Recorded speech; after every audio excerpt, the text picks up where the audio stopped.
हाँ जी। When Anand reach his village, जो एक सेंटेंस था, When Anand reach his village he found that the news about him had preceded him. वैसे तो सेंटेंस सही है, लेकिन आपने बताना है कि क्या फॉर्मूला लगा हुआ है।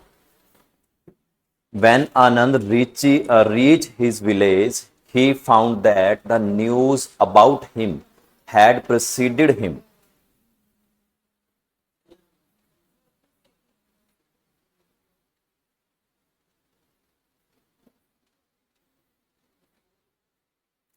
When Anand reach his village, जब आनंद अपने गांव में पहुंचा, ही फाउंड दैट, उसे पाया यानी कि खबर मिली क्या, द न्यूज अबाउट हिम, एक न्यूज थी, उसके बारे में कोई खबर छपी थी गांव के अंदर, और उसके पहुंचने से पहले वो जो खबर थी ना वो गांव के अंदर पहुंच चुकी थी।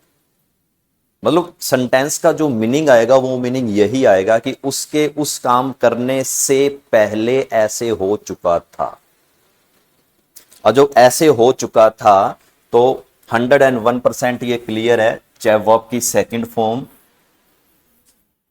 ये वर्ब की सेकंड फॉर्म है, और उसके बाद सेकंड सेंटेंस में हैड प्लस वर्ब की थर्ड फॉर्म। मतलब क्लियर है ये चीज, ये फॉर्मूला माइंड में सेटअप कर लो। एक क्या देखो, हिंदी से इंग्लिश को ट्रांसलेट करना बड़ा टिपिकल हो जाता है। टिपिकल होने का मतलब कि सेंस नहीं बन पाती या रीजन नहीं पता कर पाते। इससे बेटर यही है कि अगर जो फॉर्मूला है ना वो फॉर्मूला सेटअप हो गया ना माइंड के अंदर, तो सारे सेंटेंस सेटअप हो जाए। और फॉर्मूला इसका यही है कि पास्ट परफेक्ट के अंदर कहीं भी आपको बिफोर मिले, आफ्टर मिले, बाय द टाइम मिले, उन सेंटेंस के अंदर हमेशा वर्ब की सेकंड फॉर्म या उसके बाद वाले सेंटेंस में हैड प्लस वर्ब की थर्ड फॉर्म, या हैड प्लस वर्ब की थर्ड फॉर्म पहले और उसके बाद वाले सेंटेंस में वर्ब की सेकंड फॉर्म। जो 2 नंबर का एरर आपके पेपर में आता है वो इसी में से आता है। 1 नंबर का तो बाय द टाइम वाला तो कंफर्म है, अब चाहे दुनिया के कोई मर्जी पेपर उठा के देख लेना, बाय द टाइम इसमें कंफर्म मिले। ठीक है, और 1 नंबर में इससे भी पूछ सकते हैं और बाकी सेंटेंस से पूछ सकते हैं। ये था पास्ट परफेक्ट। क्लियर है?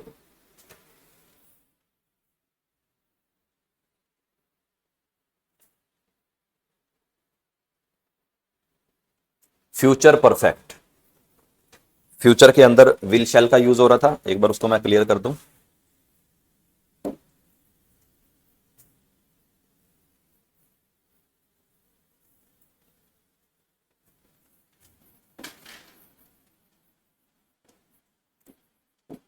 फ्यूचर में विल शैल, जो सभी सब्जेक्ट के साथ आप विल का यूज कर सकते हो, कोई इश्यू नहीं है। सभी सब्जेक्ट के साथ, सभी सब्जेक्ट का मतलब ही, शी, इट, नेम लिख देता हूं मैं, ही, शी, इट, नेम, सिंगुलर, इनके साथ भी विल लगा सकते हो। आई, यू, दे, वी और प्लूरल, इनके साथ भी विल लगा सकते हो। शैल लगा सकते हो, गलत नहीं होगा, बट शैल का यूज 2 तरीके से किया जाता है। एक शैल का यूज किया जाता है मॉडल के अंदर ऑफर के लिए। ऑफर्स, ऑफर्स का मतलब जैसे आप घर में कोई मेहमान आ जाते, तो जब हम किसी को कोई चीज, खाने पीने की कुछ चीज ऑफर करते हैं, उसके लिए भी हम शैल का यूज कर सकते हैं। और सेकंड जो शैल का यूज किया जाता है वो प्रोहिबिटेंट होता है।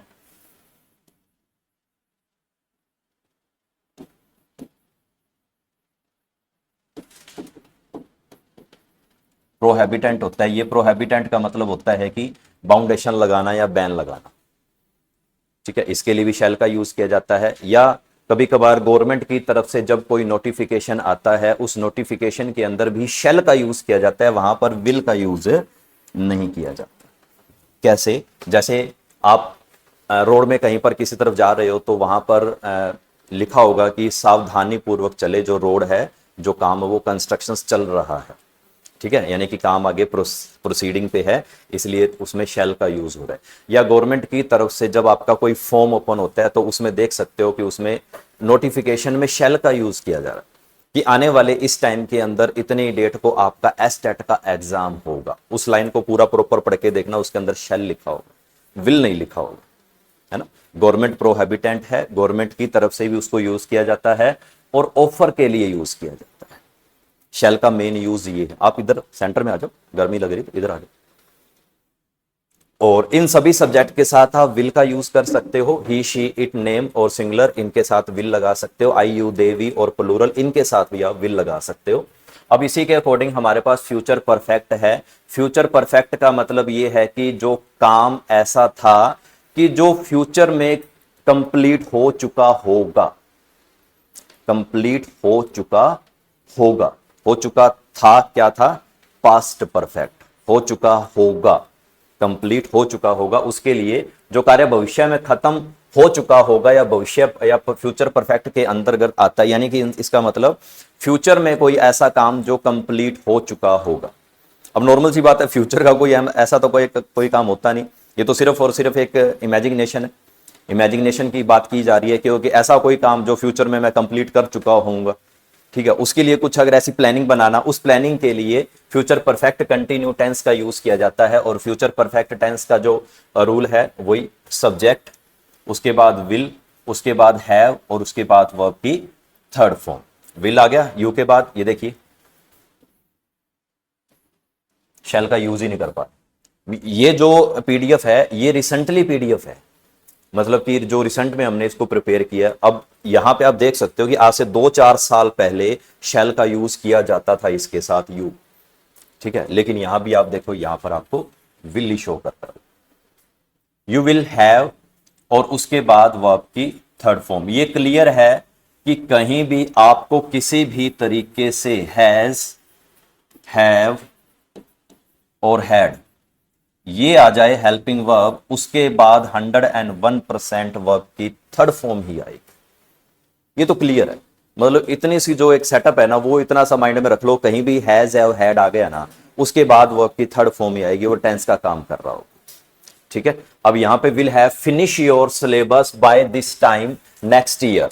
अब वो कहता है कि जब ये टाइम आएगा, ये वाला टाइम नेक्स्ट ईयर, इस टाइम के अंदर वो क्या करेगा, वो अपना सिलेबस कंप्लीट कर चुका होगा।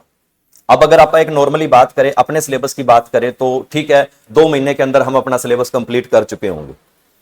मतलब उस काम के बारे में जिक्र करना या उस सिस्टम के बारे में जिक्र करना जो काम मैं आने वाले टाइम में उसको कंप्लीट कर चुका हूं, उसके लिए क्या यूज किया जाता है, पास्ट परफेक्ट यूज। और पास्ट परफेक्ट का जो रूल है, सब्जेक्ट, विल, हैव और वर्ब की थर्ड फॉर्म। और सेकंड थिंग उसमें आपको ये मिलेगा कहीं ना कहीं टुमारो, टुमारो मिल जाएगा, नेक्स्ट वीक मिल जाएगा, नेक्स्ट मंथ मिल जाएगा, नेक्स्ट ईयर मिल जाएगा, ये मिल गया ना। यानी कि ये फ्यूचर को रिप्रेजेंट कर रहा है, और जो फ्यूचर को रिप्रेजेंट कर रहा है उसके लिए ये 101% आपको मिलता ही मिलता है। यहां पे नेक्स्ट वीक लिखा आ सकता है, नेक्स्ट मंथ लिखा आ सकता है, नेक्स्ट ईयर लिखा आ सकता है, ये फ्यूचर को रिप्रेजेंट कर रहा है, या टुमारो लिखा आ सकता है, पहला ये। फिर उसके बाद एक सेंटेंस और बाय द टाइम वाला दिया गया है। अब बाय द टाइम वाला सेंटेंस अगर फ्यूचर में आ जाता है, अब ये पता कैसे चलेगा कि सर ये फ्यूचर में है या उसमें, तो क्लियर सी बात है ना। अगर पास्ट में है कि फ्यूचर में है, ये सबसे बड़ी बात। अगर पास्ट में पूछा जाएगा तो वहां पर सेकंड फॉर्म का यूज होगा या हैड का यूज होगा। अगर फ्यूचर में पूछा जाएगा तो फर्स्ट फॉर्म का यूज होगा। ये फ्यूचर में पूछा जा रहा है। By the time I reach the station, या ये जो स्टेशन, ये रीच है, ये कौन सी फॉर्म है, वर्ब की फर्स्ट फॉर्म है। और उसके बाद यहां पर विल हैव वर्ब की थर्ड फॉर्म, उसके बाद। अब ये अगर पहले आ गई तो उसके बाद वर्ब की फर्स्ट फॉर्म। ये है फ्यूचर परफेक्ट। मतलब कि फॉर्मूले जैसे ही हमारे माइंड में सेटअप हो जाएंगे ना, तो दोबारा से किसी भी तरह से किसी सेंटेंस को रिवाइज करने की नीड नहीं होगी। सिर्फ और सिर्फ पेपर के अंदर, जब आप पेपर के अंदर किसी सेंटेंस को कर रहे होगे ना, वो सिर्फ और सिर्फ आपके माइंड में वो फॉर्मूला आएगा कि अच्छा हाँ, ये इसके अंदर ये फॉर्मूला लग रहा है। जैसे हम मैथ के सम सॉल्व करते हैं, जैसे हम रीजनिंग केस हम सोल्व करते हैं तो उसके अंदर फॉर्मूला ही तो लगाते हैं, फॉर्मूले से तो आप क्लियर करते हैं, अगर फॉर्मूला रिवाइज नहीं है तो उसके बाद भूल जाते हैं। और वही चीज इसके अंदर सेटअप हो रही है सारी की सारी। क्या, अगर आपको फॉर्मूला कहीं ना कहीं दिख रहा है किसी ना किसी तरीके से, तो ऑटोमेटिकली वही चीज इंप्लीमेंट होगी जो जिस टाइम के अंदर पुट की गई है। टाइम के अंदर मतलब कि ये फ्यूचर में पुट किया गया है तो यहां पर आपको वर्ब की फर्स्ट फॉर्म मिल जाएगी, अगर इसको पास्ट में पुट किया गया तो यहां पर आपको हैड प्लस वर्ब की थर्ड फॉर्म मिल जाएगी, और अगर इसको फ्यूचर में रिप्रेजेंट करना है तो यहां पर विल, हैव और वर्ब की थर्ड फॉर्म, यानी कि हैव के बाद वर्ब की थर्ड फॉर्म का यूज होता है, हैज, हैव, हैड। ये कहीं भी आ जाएंगे, वहां पर क्या यूज किया जाएगा, वर्ब की थर्ड फॉर्म का यूज किया जाएगा। अगर कोई फॉर्मूला नोट करना चाहता है तो ये फॉर्मूला है।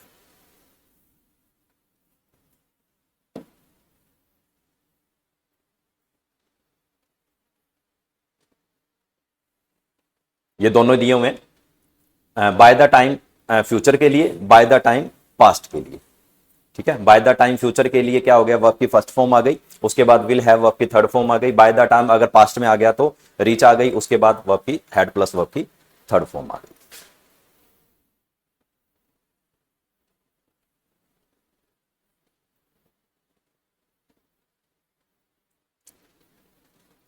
हाँ जी, बाकी इसमें ज्यादा रिवीजन करने वाले ही हैं, कुछ एक रिवीजन करते हैं, रिवीजन में बाकी एक आधा कोई सेंटेंस होगा वो आपका क्लियर हो जाएगा। एक बार मैं आपसे फिलिंग द ब्लैंक्स पूछता हूं। ये सारे एरर है, एरर से रिलेटेड सेंटेंस है सारे के सारे, जितने मर्जी करते रहो, 100-200 सेंटेंस आराम से पड़ेगा। ठीक है, तो कुछ कुछ इसमें से करेंगे हम।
हाँ जी, आपको, मैं सबको अंग्रेजी भाषा, मैं अभी इंजीनियरिंग की पढ़ाई कर रहा हूं, मैं 4-5 सेंटेंस बोलता हूं आपको, वो आपने इसको इंग्लिश में ट्रांसलेट करने हैं, सारे नहीं करने। पहला सेंटेंस ये आप नोट कीजिए, मैं अभी इंजीनियरिंग की पढ़ाई कर रहा हूं। मैं अभी इंजीनियरिंग की पढ़ाई कर रहा हूं।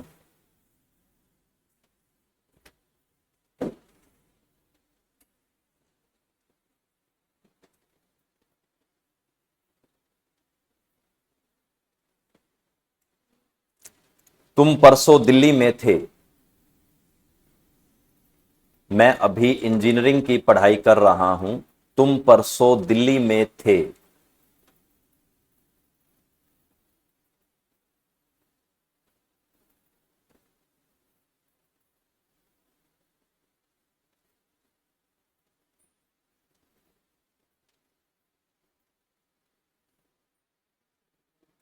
क्या मोहित ने मुझे बुलाया था।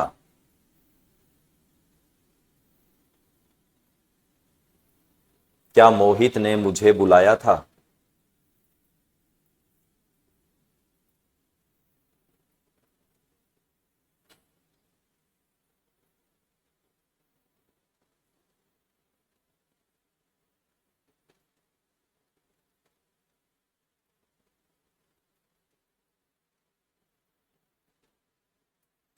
चलिए काफी है, एक बार टाइम हो चुका है। हाँ जी, एक बार ये 3 ट्रांसलेट कीजिए, कोशिश कीजिए। मैं अभी इंजीनियरिंग की पढ़ाई कर रहा हूं।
यस, करें शुरू। मैं अभी इंजीनियरिंग की पढ़ाई कर रहा हूं। यस, क्या बनाया? आई एम, हाँ जी, येट, सॉरी दोबारा बोलना। हाँ जी,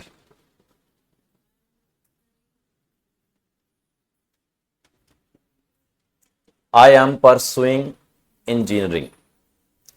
अब स्टडी और परसुइंग में क्या फर्क होता है?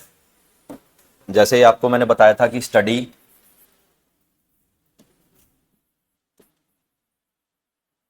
Read, pursuing.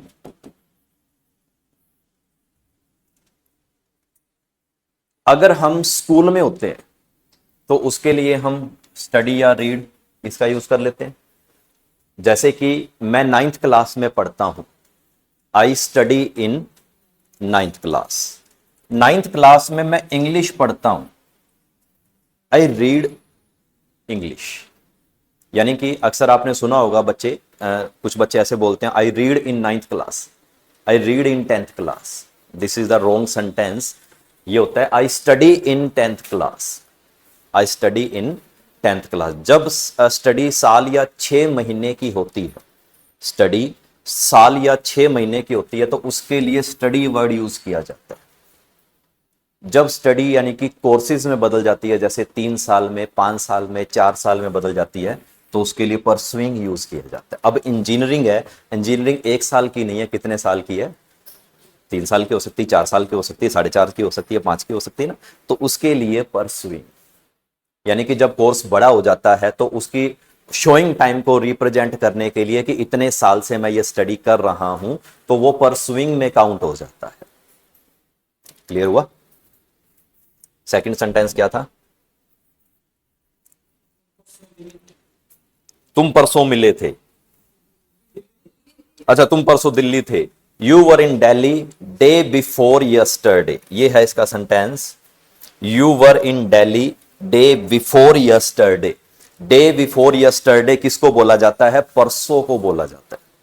जब परसों वर्ड यूज किया जाता है उसके लिए day before yesterday word use किया जाता है। Hello, maximum 5 minute.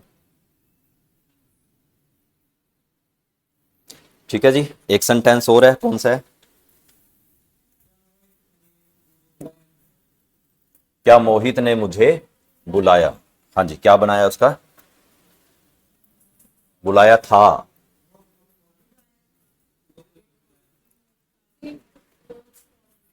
डिड मोहित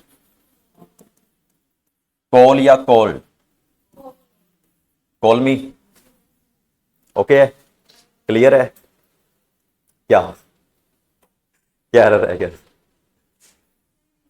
सही नहीं लग रहा? हाँ जी, कैसे बच्चे? आपने क्या बनाया? आपने क्या बनाया? बनाया कुछ?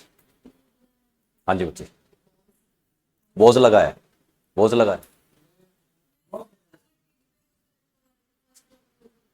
Very good. अगर डिड आ चुका है, क्योंकि मैंने कहा था कि दो वर्ब की फॉर्म सेम सेम इकट्ठी नहीं हो सकती, यानी कि या तो एक वो होगी या एक तो वो होगी। अगर यहां पे डिड आ गया तो ये वर्ब की सेकंड फॉर्म है, उसके बाद अगर बात करेंगे वर्ब की फॉर्म की तो वो फर्स्ट ही होगी। डिड मोहित कॉल में। अब वोज वर्ब पास्ट कंटिन्यू में यूज किया जाता है। कंटिन्यू का मतलब कि क्या मोहित तुम्हें बुला रहा था? बुला रहा था, वहां पर वोज वर्ब आएगा। ठीक है जी, थैंक यू।